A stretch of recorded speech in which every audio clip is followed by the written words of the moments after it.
da Malaysia Airlines se prepara para um voo noturno para Pequim. Senhor, aperte o cinto, por favor. 227 passageiros estão a bordo. 152 deles são cidadãos chineses. O Malaysian 370 é o voo noturno para casa.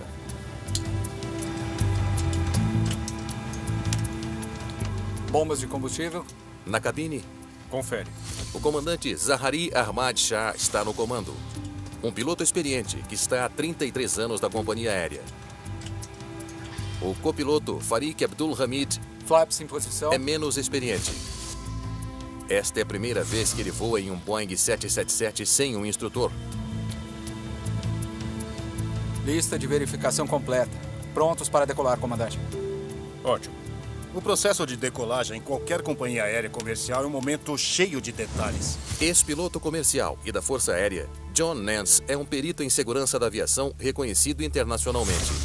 É um dos motivos que, mundialmente, começando nos Estados Unidos, muitos anos atrás, dissemos cabine estéreo abaixo de 10 mil pés, sem conversa insignificante, porque você tem que se concentrar. Malaysia 370, pista 32 direita. Liberado para decolar.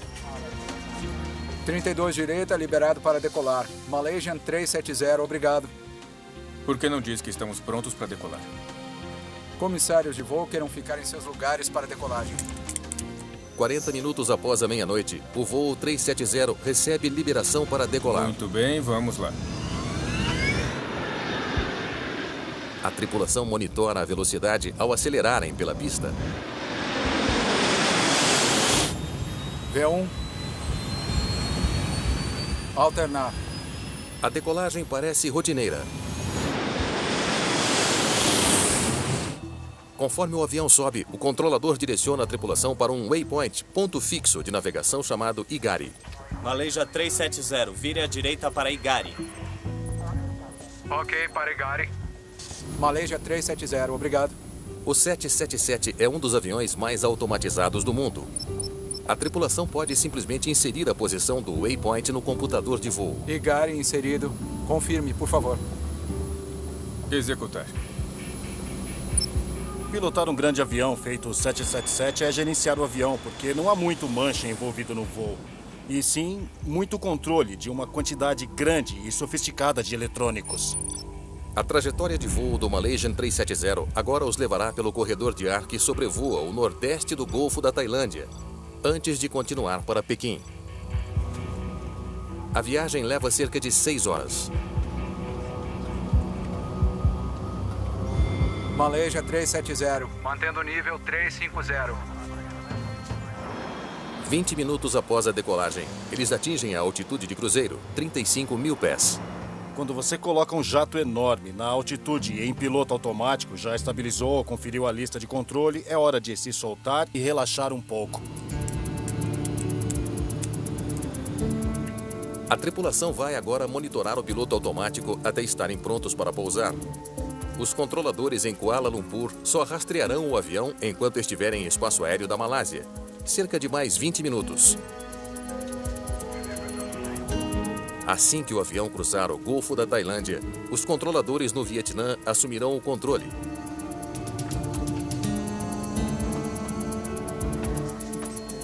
O controlador em Kuala Lumpur faz uma última transmissão a 1h19 da manhã. 370, contato Ho Chi Minh, 120, decimal 9. Boa noite.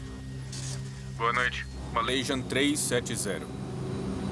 Descobrimos que o que foi dito na cabine de voo do 370 da Malaysia era só rotina, absolutamente padrão.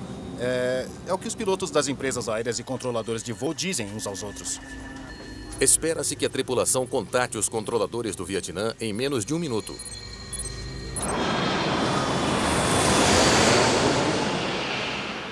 Mas 19 minutos depois, nenhuma notícia do voo 370. Malaysia 370, aqui é o Ho Chi Minh. Queira contatar o controle. Malaysia 370. Os controladores do Vietnã e da Malásia tentam desesperadamente contatar o avião desaparecido. Malaysia 370, está me ouvindo? Malaysia 370, aqui é Kuala Lumpur. Está me ouvindo? Não há resposta da cabine. e nenhum sinal do avião no radar. O voo 370 desapareceu sem deixar rastro. É sem precedentes um avião desaparecer do radar dessa maneira. E sem qualquer explicação. Malcolm Brenner é reconhecido como um dos principais especialistas do mundo em causas de desastres da aviação. Ele estudou o desempenho humano para a NASA e para a Força Aérea Americana e investigou dezenas dos maiores acidentes para a Agência Nacional de Segurança nos Transportes. Esse acidente atraiu a atenção mundial de um jeito que eu nunca vi em 41 anos de carreira na aviação.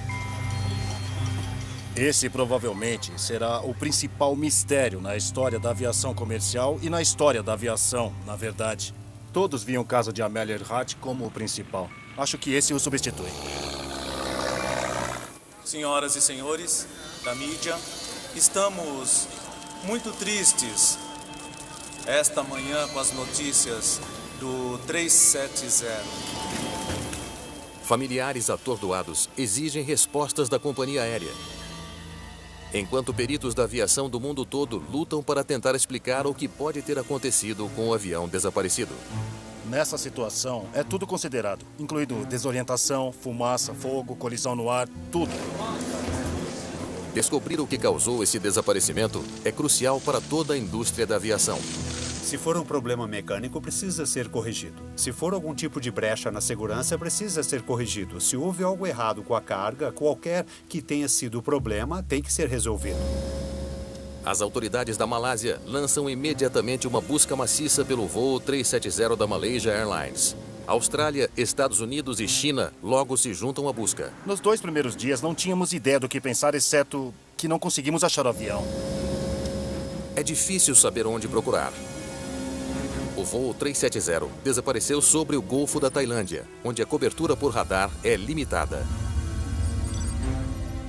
Os sistemas de radar abrangem cerca de 10% da superfície da Terra. Não há sistemas de radar além daqueles em navios nos oceanos. Então, você tem uma incapacidade física para cobrir a maior parte da superfície terrestre onde há oceano. Nenhum navio na região relatou ter avistado um avião no radar. E não há sinais de destroços da aeronave boiando. Desesperados para salvar qualquer sobrevivente em potencial, exploradores recorrem a outra tecnologia. Chama-se ACARS, Aircraft Communications Addressing and Reporting System, ou Sistema de Comunicação entre uma aeronave e as estações terrestres. O sistema ACARS usa satélites para transmitir informações entre o solo e a aeronave em voo. Chris McLaughlin é vice-presidente da Inmarsat, a empresa que cuida da rede de satélites. É uma forma primária de comunicação entre os controladores, a companhia aérea e os pilotos no ar. A ACARS deveria ser um elo sem conceito onde você seria capaz de rastrear uma aeronave, porque estaria se comunicando com ela. Ao contrário do GPS, a ACARS não fornece dados de localização constantes. Mas o que ela fornece é informação vital sobre o desempenho do avião, incluindo, crucialmente, a carga de combustível. Isso permite que os investigadores estimem o quanto ele pode ter voado. Mas sem saber a direção do voo, não há muito com o que prosseguir. A área de busca cresce para mais de 260 mil quilômetros quadrados. O elemento mais assustador foi dizer que não sabíamos onde o avião estava. Como assim perdemos um rastro de algo tão grande quanto um 777? Essa não é a primeira vez que um avião desaparece. O voo 447 da Air France desapareceu sobre o Oceano Atlântico em 2009. Embora destroços flutuantes tenham sido encontrados dias depois, levou quase 2 anos para achar os destroços submersos. Leopold Sartorius foi um investigador importante durante essa busca.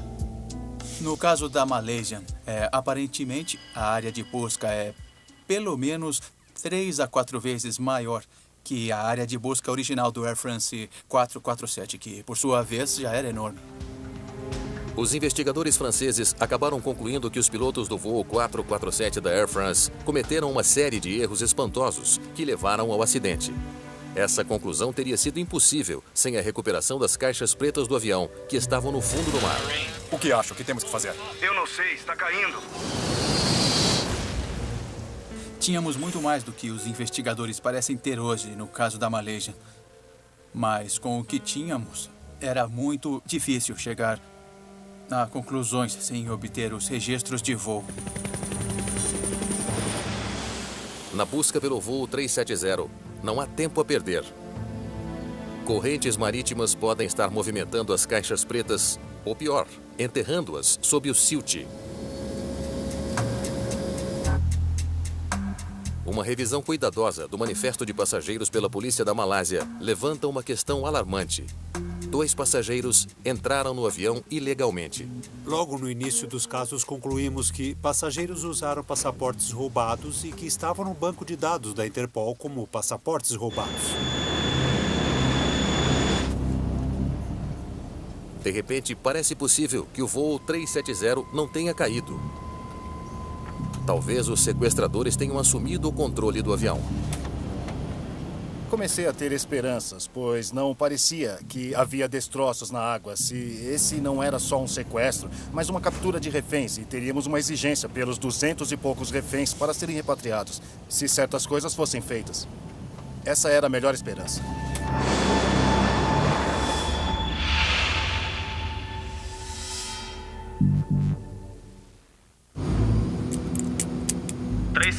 Contate Ho Chi Minh, 120, decimal 9. Boa noite. Boa noite, Malaysian 370. Desde o 11 de setembro, sequestros em pleno ar são extremamente improváveis. Quer que eu pegue um café para você? Não, obrigado. Mas não impossíveis. Uma coisa que você aprende em qualquer forma de investigação de acidente é não descartar nada.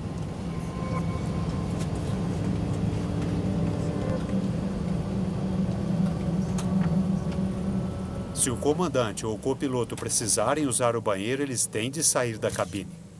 Tom Fuentes é qualificado para analisar como um sequestro pode se desenrolar. Ele trabalhou 29 anos no FBI. Então, toda segurança no mundo não significa nada quando saem do ambiente controlado da cabine.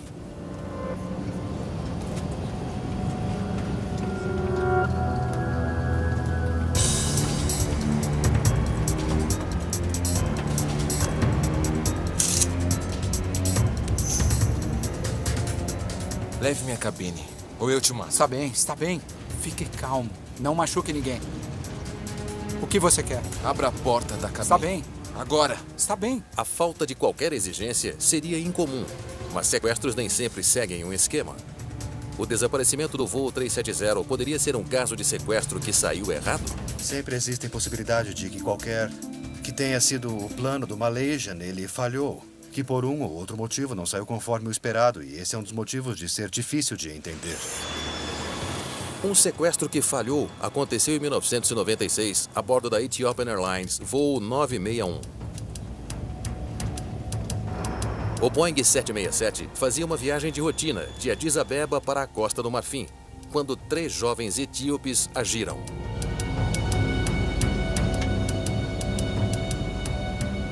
Sai daí! Sai daí! Vou ir para a Austrália.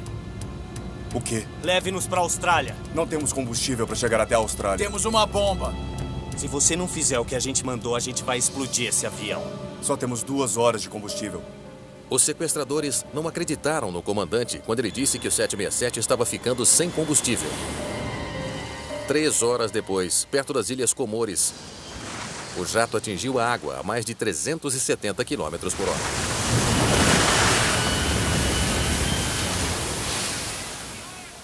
(125 das 175 pessoas a bordo morreram, incluindo todos os sequestradores. Um sequestrador teria entrado à força na cabine do voo 370? Só mantenha calma. Estou incluindo as coordenadas, viu?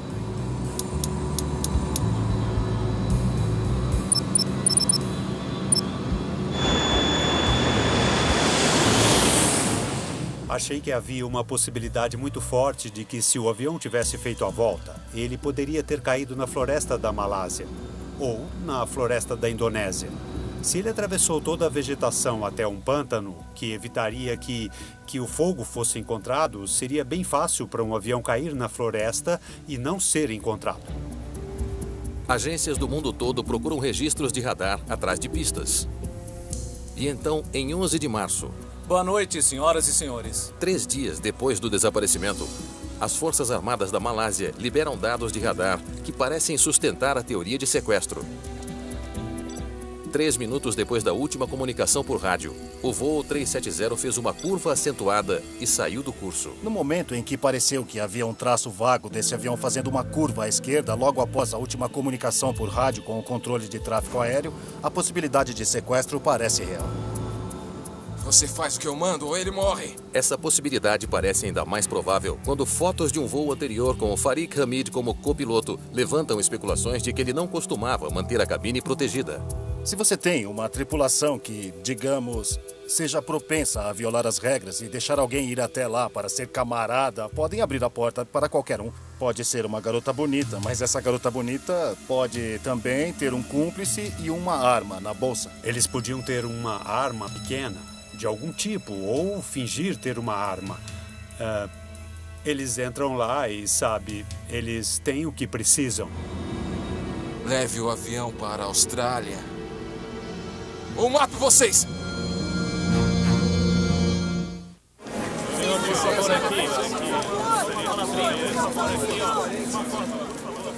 No tumulto da mídia em torno do desaparecimento do voo 370, fala-se em provável sequestro. Mas para especialistas em aviação, algo sobre a teoria não se encaixa. Só preciso checar os mapas, tudo bem? Ande logo. Os pilotos têm várias maneiras de enviar sinais de emergência para o solo. Mais rápido, anda. Tá bem, só se acalma. Estou inserindo as coordenadas, viu? Você tem rádios para falar, você tem frequências de emergência, pode colocar algo no sistema iCars e digitar, e você tem um código que pode inserir no transponder que avisa imediatamente ao mundo da aviação que você foi sequestrado. Referem-se a isso como squawk. Isso é enviar uma frequência especial que voltaria à torre de controle e à companhia aérea, dizendo que é um código de sequestro. Mas os controladores de tráfego aéreo nunca receberam um código de squawk ou qualquer outro alerta do voo 370. E uma investigação policial intensiva levantou a suspeita sobre os passageiros que viajaram com passaportes roubados. Eles não tinham ligações com o terrorismo.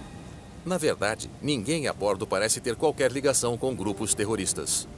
Nós estamos falando de milhares de pessoas investigadas, entrevistas sendo feitas, famílias, interrogatórios com familiares, e acho que o público percebeu que essa foi uma investigação muito grande. 370, contate Ho Chi Minh, 120, decimal 9. Boa noite. Boa noite, Malaysian 370. Com a possibilidade cada vez menor de um sequestro, autoridades focam nas poucas pistas existentes no caso, incluindo problemas de tempo. 2 minutos após a última comunicação de voz da cabine, o transponder do voo 370 é cortado. Os transponders transmitem informações como o número do voo e a posição para os controladores no solo. Perder esse sinal dificulta rastrear o avião. Ainda mais preocupante, poucos minutos depois de o transponder sumir, o sinal do sistema iCars também é desligado. Desligar o transponder é extremamente direto, extremamente simples, até em um jato sofisticado como o 777. Agora, desligar um iCars não é tão simples, requer muito conhecimento.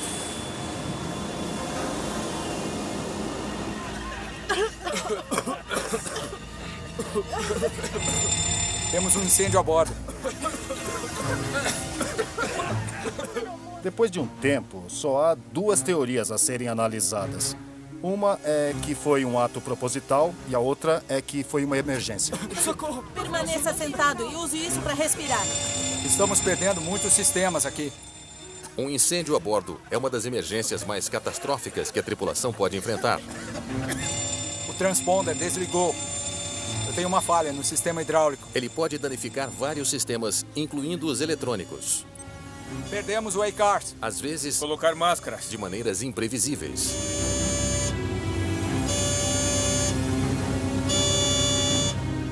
Um Um incêndio assim pode afetar o sistema elétrico e você pode perder alguns recursos.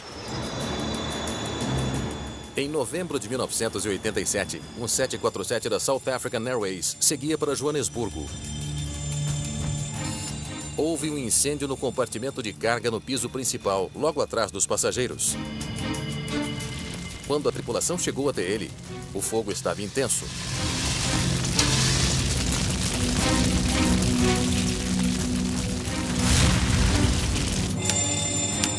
Verifique o painel dos disjuntores também. O comandante iniciou um pouso de emergência. Maurício, Springbok, 295. Springbok, 295, Maurício. Bom dia, prossiga. Bom dia, temos um problema de fumaça e estamos fazendo uma descida de emergência para nível 1-5. Uma fumaça densa tomou conta da cabine e o comandante perdeu o controle de instrumentos importantes. Perdemos muitos equipamentos eletrônicos, não temos nenhum controle da aeronave. O 747 sul-africano não chegou ao destino.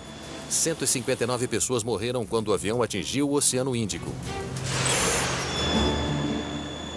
O manifesto de carga do voo 370 da Malaysia Airlines revela que ele carrega uma carga potencialmente perigosa. 220 quilos de baterias de íon lítio altamente inflamáveis. É possível que tenham iniciado um incêndio catastrófico? A quantidade ou o peso das baterias de íon lítio excederam os padrões normais, considerados seguros, ou violaram isso. E colocaram demais no avião e depois talvez tenham colocado no compartimento de carga errado, onde o supressor de incêndio não fosse tão robusto como deveria ser. Temos um incêndio a bordo. Mayday, aqui é o Malaysian 370. Temos um incêndio a bordo. Perdemos o A-Cars. Um fogo repentino explicaria a falha dos instrumentos na cabine e a curva brusca à esquerda. Acho que deveríamos fazer a volta. Voltar para o aeroporto. Está bem. Virar à esquerda, curso 240. Talvez a tripulação tenha mudado de curso para se preparar para um pouso de emergência.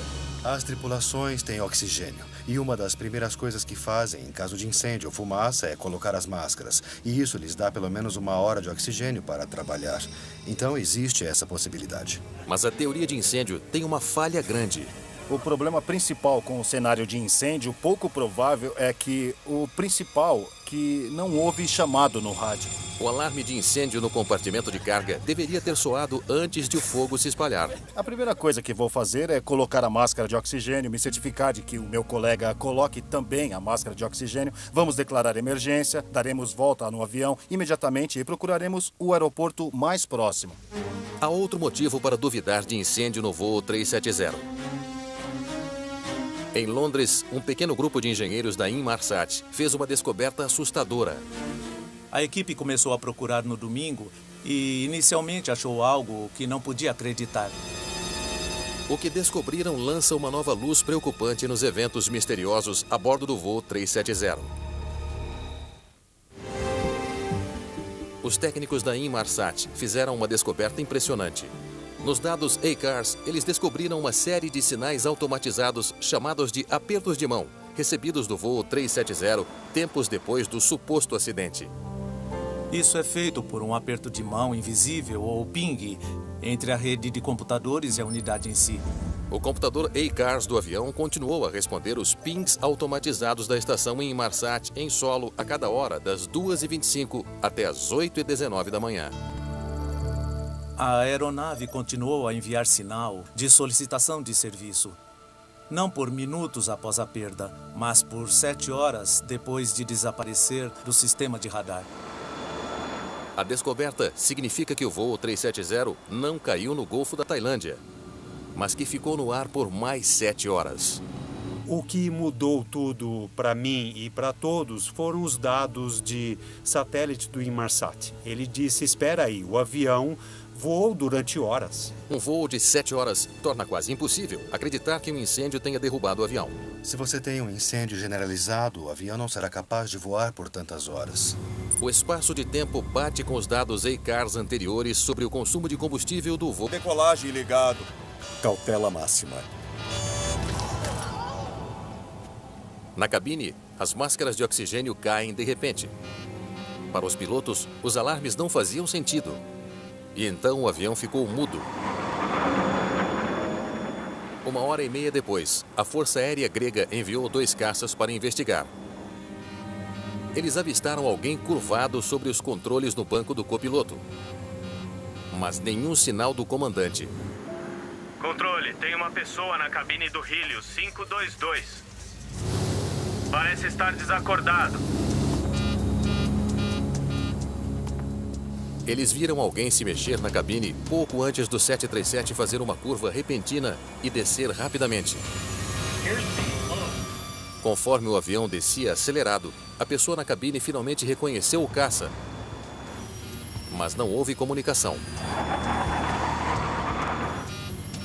Momentos depois, o voo 522 da Helios colidiu com o solo. Uma investigação no acidente da Helios revelou que a tripulação anterior havia relatado ter visto gelo na porta de serviço traseira. Um engenheiro de solo que investigava o problema fez testes e mudou o controle de pressurização da cabine de automático para manual. Mas não mudou de volta. Quando o avião decolou novamente, a cabine não pressurizou automaticamente e os níveis de oxigênio começaram a cair. A hipóxia pode resultar em dores de cabeça, confusão, dificuldade em entender o que está acontecendo, perda de memória, falta de ar e o que é mais sinistro na hipóxia e que todos os pilotos sabem é não reconhecer que estão debilitados. Máscaras caem quando a pressão da cabine cai demais, mas o oxigênio só é suficiente para 12 minutos.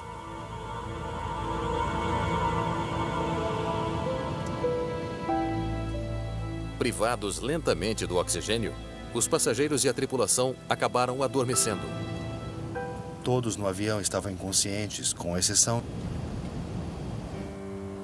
Um relatório do Conselho Australiano de Segurança no Transporte ajuda a reduzir a área de busca com a descoberta de que o curso em linha reta nas horas finais é compatível com um evento de hipóxia a bordo. Mas há alguns detalhes preocupantes que sugerem que algo estava muito errado a bordo do voo 370. Já volto. Tudo bem, obrigado. Bem antes, a hipóxia poderia já ter começado. A hipóxia e a confusão mental não são compatíveis com curvas feitas que não foram programadas no computador. E nem num sonho mais maluco. Uma análise cuidadosa das evidências revelou que o voo 370 fez 3 curvas por 1h30 depois do último chamado pelo rádio. Primeiro, uma curva para a esquerda. Depois, mais 2, levando o avião para o oeste. E depois para o sul em direção à Antártica. Para Malcolm Brenner, essas curvas sugerem que alguém na cabine deliberadamente tirou o avião do curso.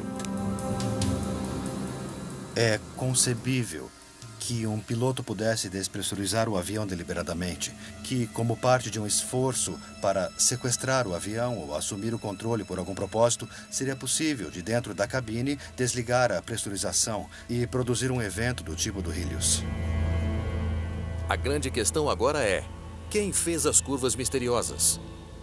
E por quê?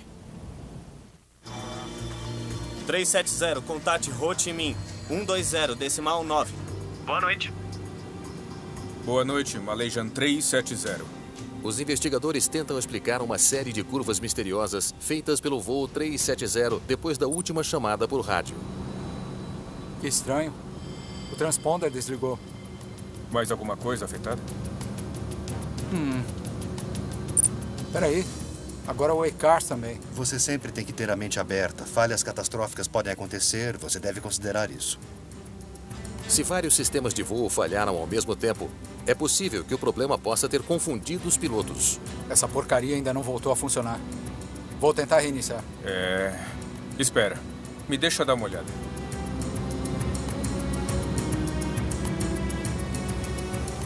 A nossa altitude é essa? Droga!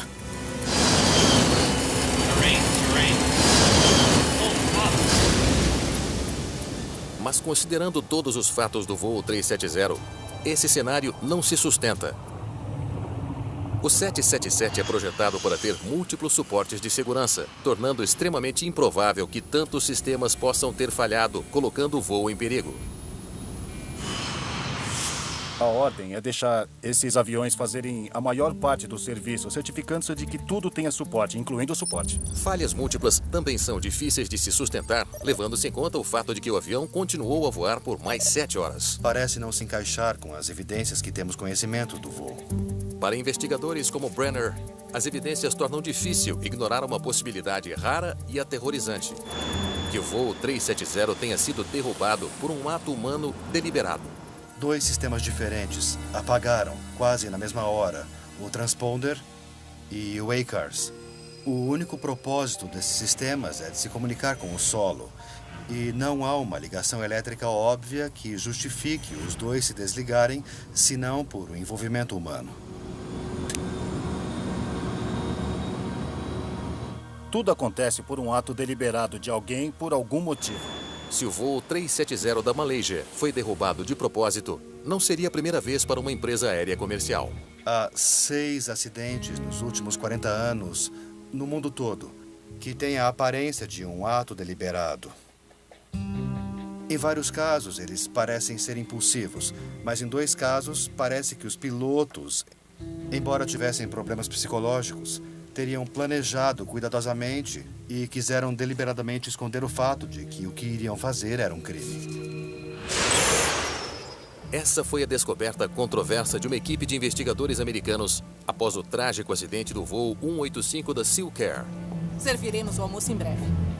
Em 19 de dezembro de 1997, o Boeing 737 voava de Jakarta para Singapura. Boa tarde, senhoras e senhores. Aqui é o comandante. Meu nome é Zhu Weiming. Na cabine comigo hoje está o copiloto Duncan Ward. Momentos após a última comunicação programada via rádio da tripulação com os controladores da Indonésia, o avião inclinou repentinamente e mergulhou. Não houve sobreviventes. Exploradores conseguiram recuperar os gravadores de dados e de voz da cabine do piloto da SealCare. Tudo pronto aqui. Mas as 2 máquinas foram desligadas antes de o avião fazer o mergulho fatal. Tá bom. Quer água? Os investigadores descobriram que o piloto do avião, Zhu Weiming, havia perdido recentemente mais de $1 milhão no mercado de ações e deveria quitar a dívida quando voltasse para Singapura.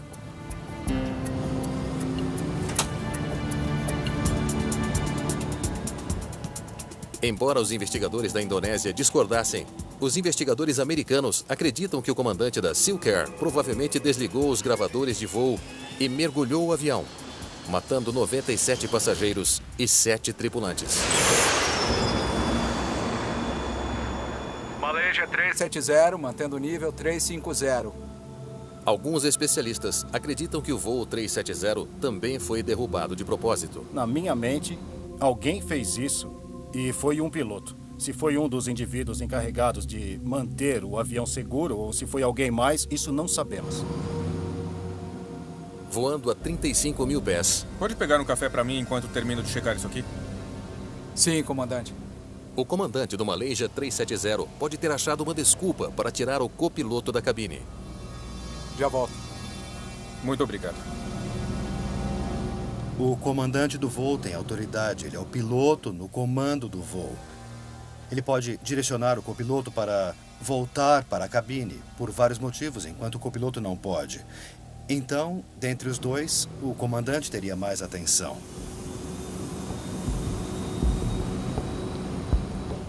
Posso pegar um café para o comandante? Sozinho na cabine, teria sido bem simples desligar o transponder e mudar de curso para uma área com pouca cobertura de radar.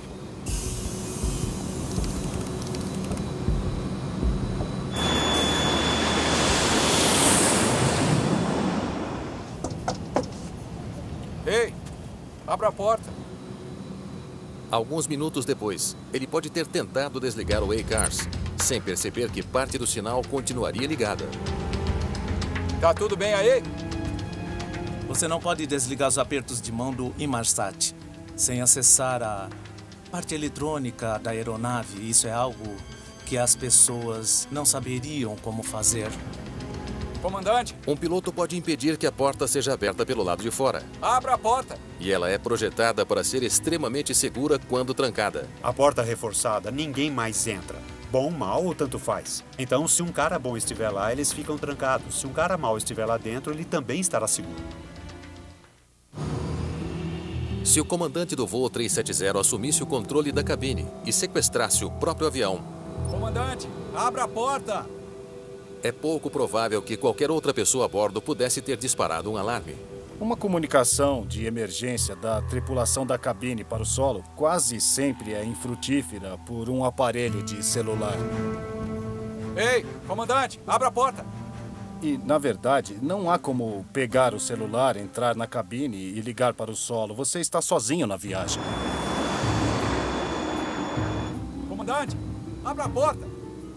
A pressurização na cabine pode ser ajustada manualmente, uma característica de segurança em caso de defeito. Mas isso também possibilita incapacitar todos a bordo. Ei, o senhor está bem? Essa é uma possibilidade, neutralizar o outro membro da equipe ou os outros membros. Comandante!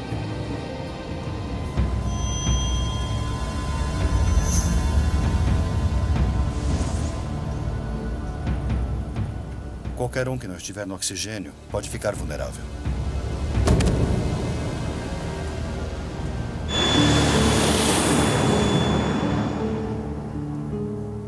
Os passageiros que conseguiram colocar a máscara teriam ficado sem oxigênio cerca de 12 minutos depois. Com passageiros e tripulação mortos, tudo o que resta é fazer o avião desaparecer. Na hora seguinte, o avião faz várias curvas que aparentam ser direcionadas por humanos e finalmente acaba o que parece ser um grande esforço cuidadoso para evitar ser detectado. Sabe, eu acredito. Acredito muito que com todas as evidências que pensamos ter, temos sempre de colocar essa advertência que quem quer que tenha feito isso tinha a intenção de fazer o avião e os passageiros simplesmente desaparecerem. Se o voo 370 foi de fato derrubado de propósito, uma das perguntas mais difíceis de responder é: por quê? Entre os pilotos, o comandante e o copiloto era um piloto jovem e cheio de vida, que estava se preparando para casar. Não há qualquer identificação compatível com um fanático religioso ou alguém que quisesse acabar com a própria vida, muito menos com a de qualquer outra pessoa a bordo. E o comandante também não tem qualquer identificação com isso. Malcolm Brenner acha que um evento de 1994 pode fornecer alguma compreensão. Para mim, o modelo mais claro é o exemplo da FedEx. E o único motivo que sabemos é que ele falhou. Um engenheiro de voo da FedEx, correndo o risco de ser demitido por mentir, subiu a bordo de um DC-10 com armas escondidas. Ele tinha um histórico brilhante, era engenheiro, tinha um belo registro na Força Aérea, mas também tinha um histórico de problemas psiquiátricos. Pouco após a decolagem, ele entrou na cabine do piloto planejando matar a tripulação e derrubar o avião. Ele quase conseguiu. Após uma luta sangrenta, a tripulação conseguiu conter o agressor e pousar o avião. A Malaysia Airlines pode ser a última de um pequeno grupo de companhias aéreas que sofreram a tragédia de um piloto perturbado que planejou deliberadamente derrubar um avião comercial. Você pode ter alguém com motivação psiquiátrica, um esforço bizarro, mas ainda capaz de planejar a sangue frio e, em detalhes, uma maneira de cometer esse tipo de esforço. Então, lamento dizer, mas pode acontecer. A realidade difícil para investigadores e companhias aéreas é que falhas humanas podem ser praticamente impossíveis de prever. Se estamos lidando com seres humanos, estamos lidando com criaturas imperfeitas, que somos nós, e podemos aprender mais e deveríamos aprender mais sobre os sinais de alguém que possa fazer isso. Mas será muito difícil, se não impossível dizer sim, resolvemos isso, nunca mais vai acontecer. É provável que ninguém jamais saiba ao certo o que aconteceu a bordo do voo 370. Mas talvez a lição mais importante dessa tragédia já tenha sido aprendida.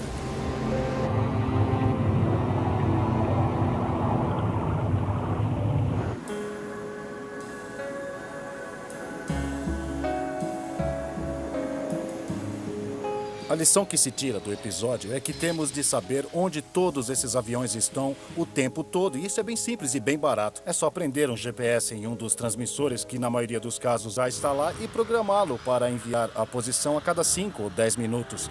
E se certificar de que ninguém no avião poderá desligá-lo. Talvez aconteça que as companhias aéreas irão decidir que vamos rastrear e fazer disso a diferença na maneira de vender os bilhetes. Talvez aconteça que a agência de aviação americana vá decretar isso. O mundo todo tem interesse no que aconteceu aqui e em descobrir o que aconteceu para começarmos a evitar isso e cuidar para que nunca mais volte a acontecer.